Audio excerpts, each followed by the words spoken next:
The steam from the roasted turkey usually felt like home, but tonight it felt like a calculated insult. I stood in the foyer of the sprawling colonial-style house in the suburbs of Virginia, a house I had quite literally built with my own sweat and savings, clutching a bottle of vintage wine I'd brought to celebrate. My daughter Sarah wouldn't meet my gaze, her eyes fixed on the perfectly polished hardwood floors. But it was Brandon, my son-in-law, who delivered the blow that shattered 30 years of fatherhood in a single cold sentence. "Arthur, we have some very important guests tonight, my parents," Brandon said, his voice dripping with a condescending smoothness that made my blood run cold. He adjusted his silk tie, glancing at my calloused hands as if they were a stain on his pristine environment. "They're used to a certain social atmosphere. We thought it would be better for everyone if you had your dinner in the kitchen. It's more comfortable there, don't you think? Less pressure for you to keep up with the conversation." I looked at him, then at Sarah. She remained silent, meticulously arranging the silver as if her father's dignity was less important than a straight fork. I wasn't just her father. I was the man who had worked double shifts in construction for 3 decades so she could have the life she was currently flaunting. I was the man who had handed over $60,000 for their down payment when Brandon's investment career hit a snag. "The kitchen?" I asked, my voice a low rumble. "Don't make this a scene, Arthur." Brandon sighed, checking his luxury watch, a gift Sarah had bought him with the money I'd given them for emergencies. "It's just for tonight. My parents value status. Having a retired laborer at the head of the dinner table, well, it might be a bit confusing for them." The betrayal didn't burn. It froze. A cold, hard clarity settled in my gut. I didn't yell. I didn't argue. I simply set the wine bottle down on the entry table, the one I'd handcrafted for them, and looked at the dining room where the candles were flickering for people who hadn't contributed a single cent to this roof. "I understand, Brandon," I said, a slow, predatory smile spreading across my face. "I understand perfectly." I didn't go to the kitchen. I turned around, walked out the front door, and stepped into the crisp night air. As I sat in my truck watching the warm glow of the windows, I realized they thought they were playing a game of status. They forgot one thing. I owned the board. Before we dive into how I executed my plan to dismantle Brandon's comfortable life, please take a moment to support the channel. If you're enjoying this story of justice, hit that subscribe button right now to join us here at Revenge Lake. Your support helps us bring more stories of ultimate payback to life. Don't forget to drop a comment below and let us know which city or state you're watching from. We love hearing from our viewers across the country. Now let's get back to the moment I decided that being a burden was going to cost them everything. I sat in the dim light of my truck, the engine idling, as the neighborhood of Oak Creek remained a silhouette of suburban perfection. It was a neighborhood I knew intimately, not because I socialized here, but because I had helped build it. My hands, still steady on the steering wheel, were a map of 35 years in the Virginia construction industry. There were scars from misfired nail guns in Richmond, calluses from hauling lumber in the humid summers of Alexandria, and a permanent ache in my lower back from laying foundations that would outlast me. Everything I had ever earned was earned through grit and gravity. I never complained. I loved the work because the work meant Sarah had a life I could only dream of. When her mother passed away when Sarah was just 12, she became my entire world. I promised her at the funeral that she would never want for anything, and I spent the next 2 decades making sure that promise stayed unbroken. It started with her education. Sarah was brilliant and she had her heart set on a prestigious university in Charlottesville. When the tuition bills started coming in, nearly $40,000 a year, I didn't blink. I took on weekend shifts as a site foreman. I skipped vacations. I drove the same beat-up Ford for 15 years while she drove a safe, reliable SUV I bought for her 18th birthday. By the time she graduated, I had spent over $160,000 on her degree, ensuring she walked across that stage debt-free. She looked like an angel in her cap and gown, and when she hugged me and whispered, "I couldn't have done it without you, Dad," I felt like the richest man in the world. Then came Brandon. He walked into her life with a degree in finance and a mouthful of promises. I wanted to like him, I really did. But I saw the way he looked at my work clothes, the way he flinched when he saw my dusty boots on his pristine rug. When they decided to get married, the wedding Sarah wanted wasn't just a celebration, it was a gala. A vineyard in Loudoun County, gourmet catering, a dress that cost more than my first 3 trucks combined. "Dad, I want it to be perfect," she told me, her eyes sparkling. "It will be," I promised. The bill was $45,000. I pulled it from my 401k, ignoring the warnings from my financial advisor about my own retirement security. I watched them dance under a canopy of expensive silk, Sarah glowing with happiness, while Brandon stood there accepting toasts as if he were the one who had made it all possible. He didn't contribute a single cent to that wedding. His parents, the classy guests he was so worried about tonight, had claimed they were between investments and offered nothing but their presence and their judgment. The real betrayal, however, was the house. 2 years ago, Brandon lost his job at a mid-sized consulting firm. They were living in a cramped apartment and Sarah was stressed. I couldn't stand to see her unhappy. I had a secondary savings account, money I had set aside for my golden years. I emptied it. $80,000 went straight into the down payment for that colonial-style house where I had just been told to eat in the kitchen. I didn't just give them the money. I co-signed the mortgage because Brandon's credit was a disaster from several failed ventures he never liked to talk about. I was the financial backbone of their entire existence. Every month, I made an automatic transfer of $3,000 into their joint account to cover the mortgage, the property taxes, and the insurance. I told them it was a gift, so Brandon wouldn't feel emasculated. I wanted them to have a home, a place to start a family, a place where I thought I would always be welcome. Lately, the request for help had become more frequent.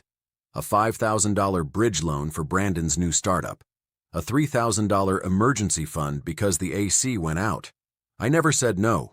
I lived in my modest 2-bedroom bungalow, eating simple meals and keeping my thermostat low so they could live in luxury. I thought I was building a legacy. I thought I was ensuring that in my old age I would have a seat at their table, not just as a benefactor but as a father. Tonight, as I stared at the dark house from my truck, the reality finally sank in. My calloused hands were good enough to sign the checks, but they weren't clean enough to hold a fork at the same table as Brandon's parents. My hard-earned money was welcome in their bank account, but my presence was a burden to their social status. They thought I was a senile old man who would keep paying the bills just for the occasional crumb of their attention. They thought they had successfully managed their retired laborer. They were wrong. I wasn't just the man who built the house. I was the man who could take it all down. The driveway was already lined with luxury cars by the time I pulled up. A silver Mercedes and a pristine Jaguar sat like gleaming trophies in front of the house I had helped pay for. I took a deep breath, smoothing out my charcoal gray suit, the one I'd bought for Sarah's graduation, and stepped out into the chilly November air. I was carrying a bottle of rare Cabernet and a small hand-carved wooden box for Sarah, a tradition we had since she was a little girl. I expected warmth. I expected the smell of turkey and the sound of laughter. I expected to be home. But the moment Brandon opened the door, the atmosphere shifted. He didn't greet me with a handshake or a "Welcome, Arthur." Instead, he checked his watch and looked me up and down with a tight, forced smile. "You're early," he whispered, his voice hushed as if he were trying to hide a secret. "My parents just arrived. They're in the formal sitting room." "It's Thanksgiving, Brandon," I said, trying to keep my voice light. "I thought being early was part of the deal." I walked into the living room and there they were, the Whitmores. Brandon's father, Preston, was draped in a cashmere sweater, holding a glass of scotch as if it were a scepter. His mother, Eleanor, sat perched on the edge of the velvet sofa, her pearls glowing under the chandelier I had spent 6 hours installing last summer. They looked like they had stepped out of a high society magazine, and the moment they saw me, their faces froze in a mask of polite indifference. "Oh, Arthur," Eleanor said, her voice dripping with artificial sweetness. "How industrious of you to join us. Sarah mentioned you were still working on a site this morning. I hope you had time to freshen up." The implication was clear. To them, I was just the help that had accidentally walked through the front door. Sarah came in then, looking radiant in a designer dress, but there was a flicker of anxiety in her eyes that made my stomach turn. She hugged me, but it was quick, tentative. "Hey, Dad," she murmured. "Glad you made it." "Sarah, the table looks beautiful," I said, gesturing toward the dining room where the silver was laid out on a table I had bought for them as a housewarming gift. For the next hour, I was a ghost in my own house. I sat in the corner of the sitting room, listening to Preston drone on about offshore accounts and the declining quality of the local country club. Every time I tried to contribute, to talk about the new bridge project in Richmond or the history of the neighborhood, Brandon would quickly interrupt, steering the conversation back to something more refined. They laughed at jokes I didn't understand and referenced people I'd never met, effectively building a wall of elite pretension around the dinner. As the scent of the roasted turkey filled the air, Sarah announced that dinner was served.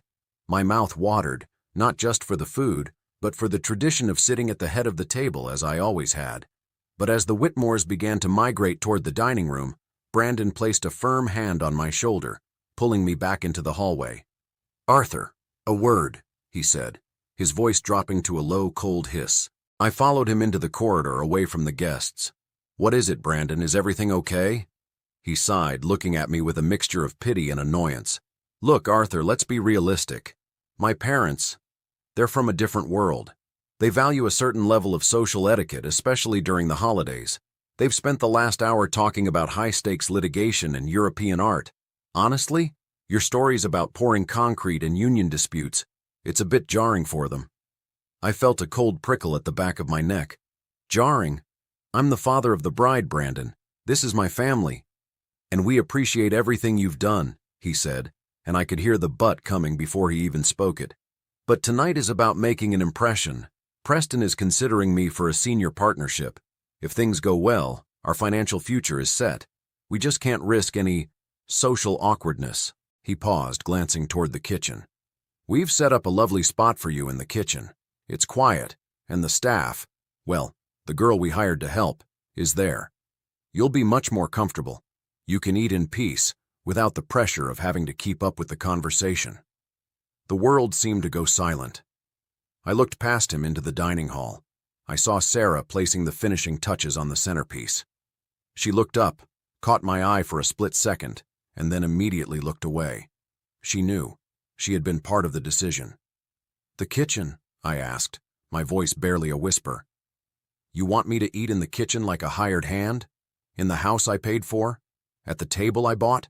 "Don't be dramatic, Arthur," Brandon snapped, his mask of politeness finally slipping. "It's about class. You're a laborer. You've always been a laborer. You don't fit at this table tonight. It's not an insult. It's just a fact. Now please, don't make this a scene. Go to the kitchen, have your turkey, and we'll talk tomorrow." I looked at my hands, the hands that had worked until they bled to put Sarah through school.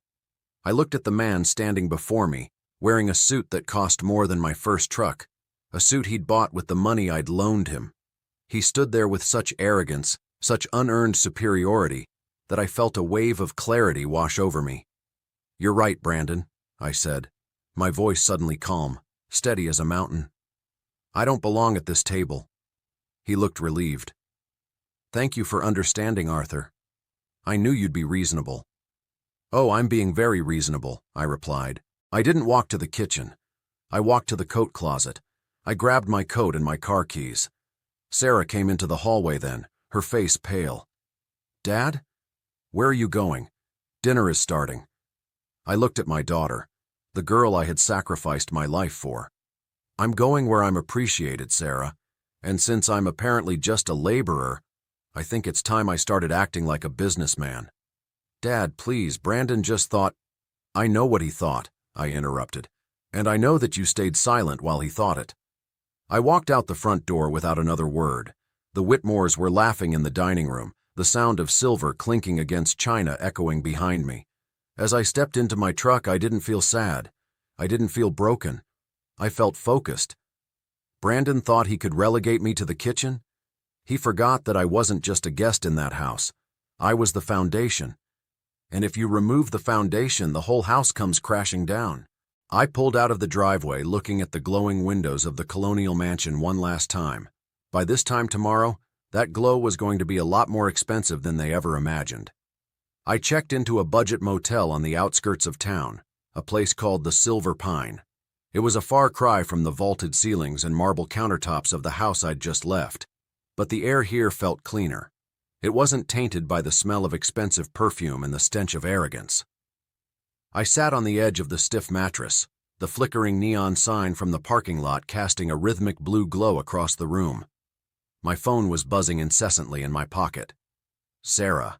Brandon. Probably wanting to know where the kitchen help had disappeared to before the dessert was served. I didn't answer. I pulled my laptop out of my bag and set it on the small, wobbly desk by the window.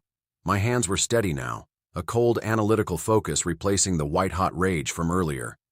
In construction, you learn that if a building is leaning, you don't just look at the walls, you look at the foundation. And I knew exactly where the cracks in this family's foundation were hidden. I logged into our joint banking portal. For years, I had maintained a family support account. It was the account where I deposited the mortgage payments, utility funds, and a generous discretionary allowance for Sarah. I'd always trusted her. I'd never audited the statements or questioned the withdrawals. I thought I was being a supportive father. Tonight I realized I'd been a blind one. As the spreadsheets loaded, the first thing that hit me was the frequency of the withdrawals. Under the category of business expenses and networking, Brandon had been bleeding the account dry.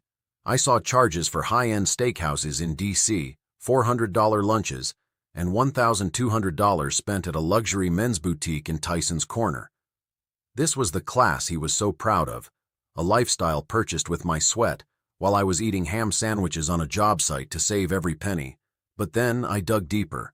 I looked at the emergency fund, the $50,000 I'd set aside for Sarah in case of a real medical crisis or a total loss of income. My heart skipped a beat. The balance was $14.32.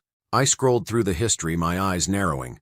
3 months ago, a transfer of $45,000 had been made to a private brokerage account I didn't recognize. The memo line simply read, "Investment growth." I knew Brandon's investments. They were usually black holes where money went to die. But what followed was even more sickening. I found a series of smaller recurring payments to a Whitmore estate management company. It took me a moment to connect the dots. The Whitmores, Brandon's parents. The high society guests who couldn't be seen eating with a laborer. They weren't just visiting, they were being subsidized. Brandon had been using my money to pay his own parents' bills, likely to maintain the illusion that he came from old money. He was buying their class with my retirement. The betrayal felt like a physical weight on my chest. Every time Brandon had looked at me with pity, every time he'd made a snide comment about my simple life, he was doing it while his own mother's country club fees were being paid by my construction pension. Then came the final blow. I opened the mortgage details for the Virginia house. Since I had co-signed and was the primary payer, I had full access to the back-end documents. I noticed a pending application for a home equity line of credit, HELOC. Brandon had applied for $100,000.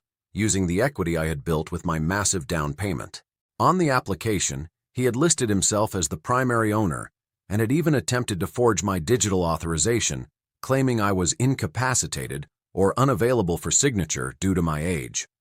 He wasn't just skimming off the top anymore. He was trying to steal the very roof over his own head. He was planning to take that $100,000 and likely disappear or reinvest it in another failing scheme before the bank even realized I was still very much capacitated. I sat back, the blue light of the screen reflecting in my eyes. They thought I was a senile old man. They thought my only purpose was to provide the fuel for their social climbing. They had systematically mapped out the destruction of my life's work, while I was busy worrying if they had enough for their grocery bill. I looked at a photo on my phone of Sarah as a little girl, sitting on my shoulders at a job site. She'd been so proud of me then. Now she was a silent partner in my financial execution. Whether she knew the full extent of Brandon's theft or was just willfully ignorant didn't matter anymore. The silence was just as loud as the lie. I closed the laptop. The investigation was over. The blueprint was clear. Brandon wanted to talk about social atmosphere and laborers and class. He wanted me to stay in the kitchen. Fine, I whispered into the empty motel room. If I'm just the help, then it's time I stopped paying the bills. The clock on the wall ticked toward midnight. Tomorrow was the 15th, the day the automatic mortgage transfer was scheduled to leave my account. Brandon and the Whitmores were probably still in that dining room, sipping my wine and laughing at my expense. They had no idea that the foundation they were standing on was about to vanish. The clock on the motel bedside table flipped to 12:01 a.m. It was officially the 15th of the month, the day the financial machinery of the house in Oak Creek usually hummed into life. In the past, this was a day of pride for me. I would see the notifications on my phone and feel a sense of accomplishment, knowing I was providing a cushion for my daughter's happiness. Tonight, those notifications represented the chains I was finally about to break. I sat at the small desk, the light from my laptop reflecting in my glasses. I had spent the last 3 hours organizing my digital war room. In construction, if you want to bring down a condemned structure safely, you don't just start swinging a sledgehammer at the walls. You identify the load-bearing pillars, the gas lines, and the electrical mains. You cut the power before you move the earth. My first call was to First National Bank of Virginia's 24-hour concierge line. I'd been a premier client there for 30 years. They knew me. They respected my money. "Good morning, this is David speaking. How can I assist you today, Mr. Miller?" "David, I need to make some immediate changes to my accounts," I said, my voice as steady as a concrete slab. "First, I want to cancel the recurring automatic transfer to the joint mortgage account ending in 7423, effective immediately." There was a brief pause, the sound of rhythmic typing on the other end. "I see that transfer, sir. It's for $3,000 monthly. You've had this active for over 2 years. Are you sure you want to discontinue it completely sure? This might affect the mortgage standing if the other account holders haven't made arrangements." "I am aware of the consequences," I replied. "I also want to close the discretionary support account and transfer the remaining balance, approximately $14,000, into my private retirement fund. And David, I want to revoke the secondary signing authority for Brandon Whitmore on my business line of credit." "Of course, Mr. Miller. Processing those requests now. You will receive confirmation emails shortly." As I hung up, a cold sense of satisfaction washed over me. That $3,000 was the only thing standing between them and a foreclosure notice. Brandon didn't have that kind of liquidity. He spent his paycheck on Italian shoes and vintage scotch. He didn't save, he consumed. And now the laborer had just turned off the tap. But I wasn't finished. I logged into my insurance portal. For some reason, likely because he couldn't afford the premiums on a consultant's salary, Brandon's silver Jaguar and the Mercedes he'd bought Sarah were both listed under my multi-car policy. I'd been paying $450 a month to keep their luxury toys insured. I checked the boxes next to both vehicles and hit delete. A prompt popped up. "Are you sure you want to remove these vehicles? Coverage will lapse at midnight." I didn't hesitate. I clicked confirm. Next came the utilities. The water, the electricity, the high-speed fiber internet, all the things that made their status comfortable, were in my name. I'd set them up that way when they first moved in to help them get on their feet. I navigated to the provider's website and requested a service disconnection for the end of the week. "If Brandon wants to entertain his high society parents," I whispered to the empty room, "he can do it by candlelight." The final and perhaps most surgical strike was the credit cards. I called the fraud and security department for my primary credit line. Sarah was an authorized user, and Brandon had somehow managed to get a companion card linked to my high-limit account. "I'd like to report my authorized user cards as lost or stolen," I told the representative. "I want to deactivate all secondary cards immediately and issue a new primary card to a different address. I also want to flag any attempts to reauthorize these users as fraudulent." "Certainly, Mr. Miller, those cards are now blacklisted. Any attempt to swipe them will result in a declined transaction." I leaned back in the creaky motel chair, staring at the ceiling.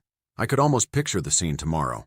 Brandon would go to buy his parents an expensive farewell brunch at the country club. He'd slide that sleek metal card across the table with that smug, self-assured grin. The waiter would take it, run it through the machine, and then the beautiful, embarrassing declined message would appear. He'd try the other card. Declined.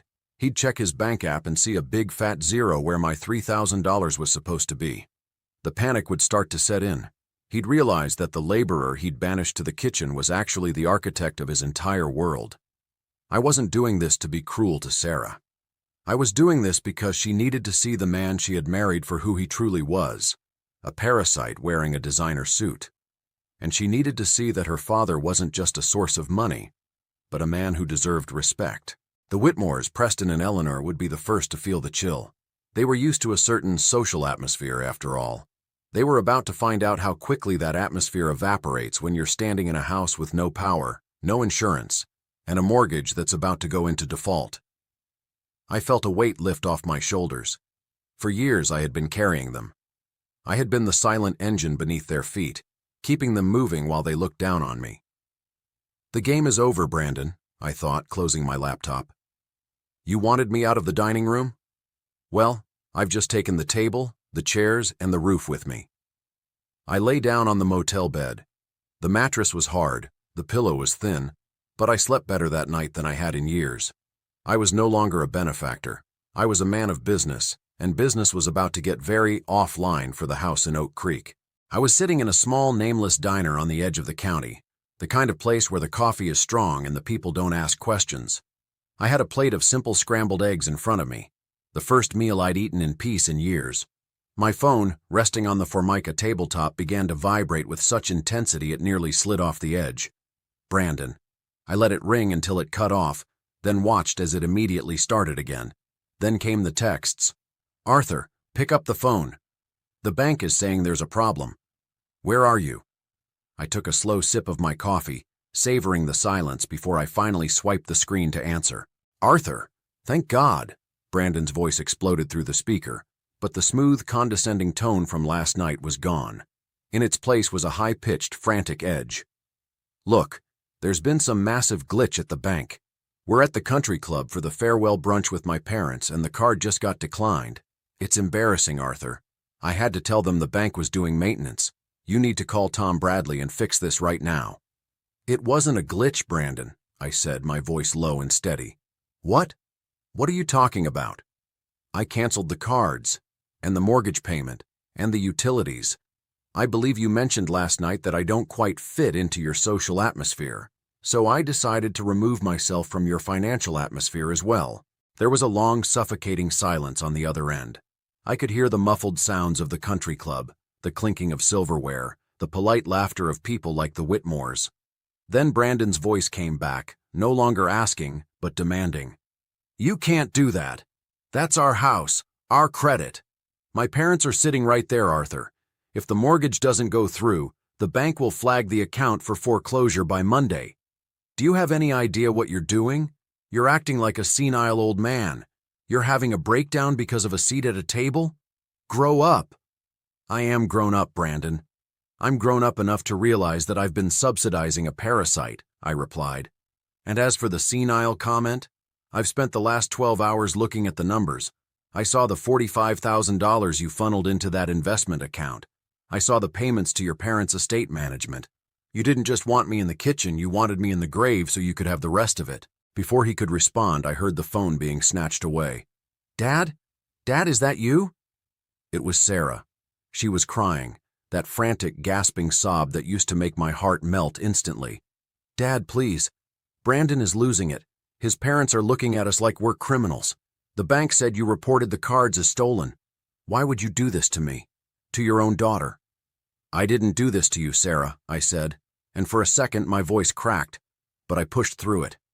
I gave you everything. I built that foundation for you.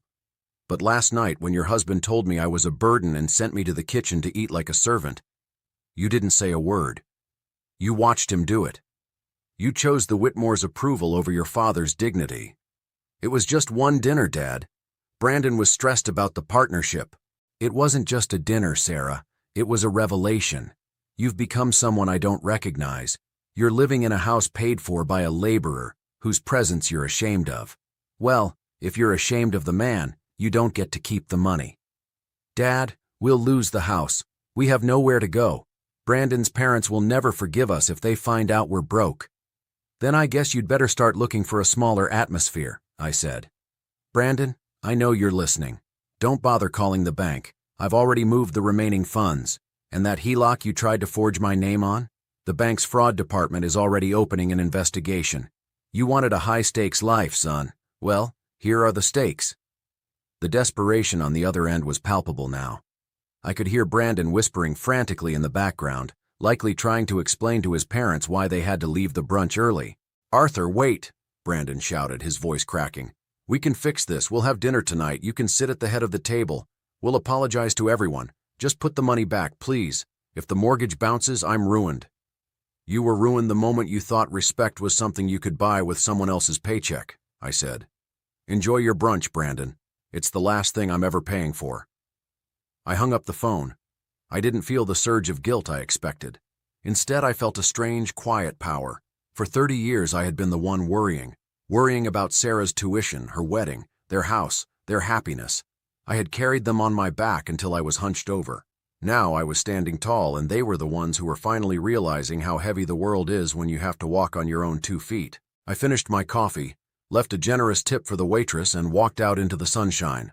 My phone started vibrating again, but I didn't even look at it. At Revenge Lake, we know that sometimes the only way to teach someone the value of a foundation is to let them feel the house collapse. 3 days later, I pulled into the driveway of the Oak Creek house for the last time. The silver Mercedes and the Jaguar were gone, repossessed, I assumed, or sold in a frantic attempt to scrape together cash. The lawn, which I usually kept manicured, was already starting to look overgrown, a fitting symbol for the rot that had taken hold inside. As I stepped onto the porch, the front door opened. Brandon looked like a shadow of the man who had looked down on me at Thanksgiving. His designer shirt was wrinkled, his hair was a mess, and the arrogance had been replaced by a hollow, flickering desperation. Sarah stood behind him, her eyes red-rimmed and swollen. "Arthur," Brandon began, his voice cracking. We talked to the bank. They said the foreclosure is moving at record speed because of the missed payments and the flagged credit. Please, you have to sign the reinstatement papers. We'll do anything. I'll apologize to my parents. I'll tell everyone the truth." "It's too late for apologies, Brandon," I said, handing him a legal manila folder. "And it's too late for this house." Sarah took the papers with trembling hands. "Dad, what is this? An eviction notice?" "No, Sarah," I said gently, looking her in the eyes. "I've exercised the buyout clause in the mortgage agreement using my remaining savings. I now own this property outright, and this morning I signed the deed over to the Virginia Veterans Housing Initiative." The silence that followed was heavy. Brandon's mouth fell open, and Sarah let out a small, strangled sob. You gave it away?" Brandon whispered. "$1 million home? You gave it to a charity?"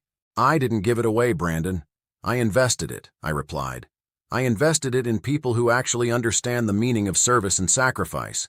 People who won't be ashamed to eat in the kitchen or the dining room, as long as they have a roof over their heads.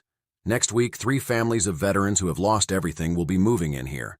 They will turn this structure back into a home." "But what about us?" Sarah cried. "Where are we supposed to go?" "You have the apartment you used to live in. It's small, it's humble, and it's exactly what you can afford on your own merits. Brandon, I've also submitted the evidence of your attempted HELOC forgery to the district attorney. They'll be in touch.